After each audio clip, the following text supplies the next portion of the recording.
This is 5 on your side at 6. Focused on you. The man arrested for a homicide in Clayton was out on bond for a different crime, despite prosecutors' initial concerns. Thanks for joining us at 6. I'm Brent Solomon, and Allred has the night off. After a 3-day manhunt, Trinell Johnson is now in custody. He's a suspect in the shooting death of Joshua Harris in Clayton early Monday morning. We'll have more on Johnson's arrest in just a minute. But first, we go live now to 5 on your side's Diamond Palmer. She's live in Clayton with more on what she's learning about this case from police. Diamond.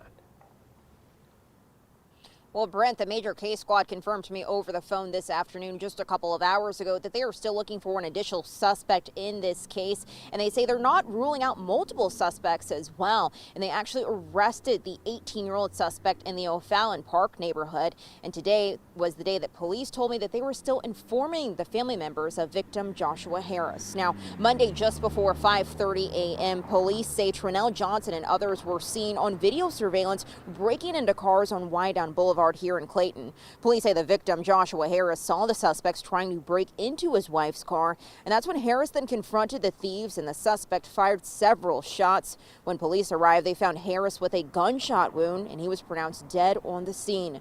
Clayton's mayor says it's a gun problem, and I spoke to one floral business who says it's disturbing to see these things happen in this community. Our police and also the major case squad, importantly for the region, have done a fantastic job of moving quickly, and that is the main thing that's going to help everybody feel safe. You know, what happened here in Clayton wasn't a mass shooting, thankfully, but you hear about gun violence all the time, and it's happening everywhere.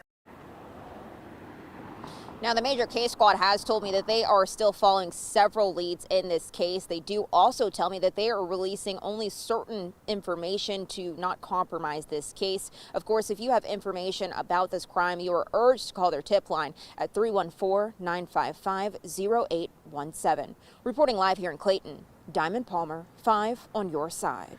New tonight, our I-Team obtained record showing Johnson's past legal troubles and concerns that he shouldn't have been on the streets at all. Our Christine Byers continues our team coverage with tough questions for county officials. New tonight, we are learning about the concerns prosecutors had months ago about the terms of the suspect's bail and a memo accusing Trinell Johnson of violating his bond. Less than 2 months before the Clayton murder, this memo obtained by the I-Team shows Community Services of Missouri was asking a St. Louis County judge to get its equipment back and that Johnson was no longer being monitored. His bracelet wasn't charged and he would not return messages. It's a letter St. Louis County Prosecutor Wesley Bell says he knew nothing about. I understand you weren't notified that when it arrived in the file, but it was in the file. But it's in the file as a pretrial assessment. That's not anything that we take action on. The letter was written not to Bell, but to Judge Bruce Hilton. Court filings show the judge didn't respond, nor did he bring it up at a hearing on October 12th. The courts refused to comment to the I-Team this afternoon, saying state statute prevents them from doing so. Johnson is the suspect police believe is seen here in surveillance video the night of the murder. He was out on bail, which was reduced after motor vehicle theft charges from an incident in March. At the time, his bail was reduced, and Bell opposed it. Because we are cracking down on these car theft cases because they have become a scourge in this community. But today he said he understood the judge's decision. In the court's defense, that looking at these cases, what they did is not out of line with what is typically done in a case like this. Then the Bail Project posted the $3,000 to get Johnson out of jail. It's a nonprofit that posts cash bail for people who can't pay it themselves. The first thing is to look for, look to point the finger at someone. And let's be clear, the finger should be pointed at the defendant who committed these crimes, period. Johnson's next date in court is December 1st for another bond review. For the I-Team, Christine Byers, 5 on your side.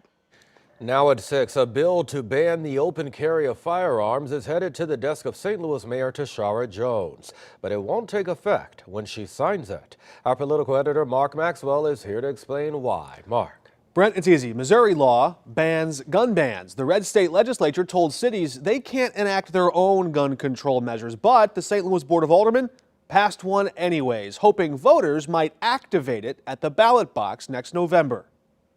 It's one of the most common refrains from city leaders. We need to do something about guns. But in Missouri, cities like St. Louis are bound by state law. Well, that's always the fun part of this job, dealing with Jeff City. The city and its police department has already sued to overturn a state law banning the enforcement of federal gun laws here. Now, a new push could ask voters to bypass that blockade by running an end around state lawmakers to rewrite the state constitution. If on the ballot, I think this will help turn out dramatically. Clergy members and faith leaders vowed to campaign hard to create an opening for new gun control measures at the local level. I would get out and I would beat the bushes to make sure that something like this passes. Why would voters adopt something like that? To protect our residents, to protect our city, and not have people walking down the street like we're in the Wild Wild West. But even back then, more than 140 years ago, when Wyatt Earp and Doc Holliday brought law and order to gun-slinging frontier towns known for rowdy tales of highway robbery and vigilante justice, even those cowboys followed a code: don't take your guns to town. When they cleaned up Tombstone and Dodge City, was the first thing they did. They made them check their guns at the city limits. It seemed to work back then, and right now we have the Wild West occurring in our own city, so anything we can do to get these guns off the street. That's what a new city ordinance could do if voters activate it: ban the open carry of firearms in city limits. Well, you still can have your gun concealed. The goal is not having people walk down the streets with AK-47s or their handgun. And if someone does brandish a firearm, police would have new tools to approach that person and disarm them, with the penalty of a steep fine or jail time. Hopefully, it'll be a peaceful interaction. These gentlemen and ladies of the police force go through hell every day. I can't imagine doing their job when people are just guns are so prominent everywhere.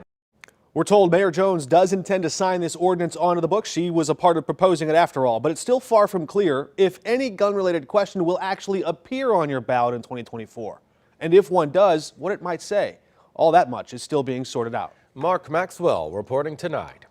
Tonight, a woman in the Metro East is without a home. An empty property next door caught fire and spread to her home. 5 on your side's Travis Cummings reports from East St. Louis. That's good. Helen Vaughn is being wheeled away from the place she's called home for over 37 years.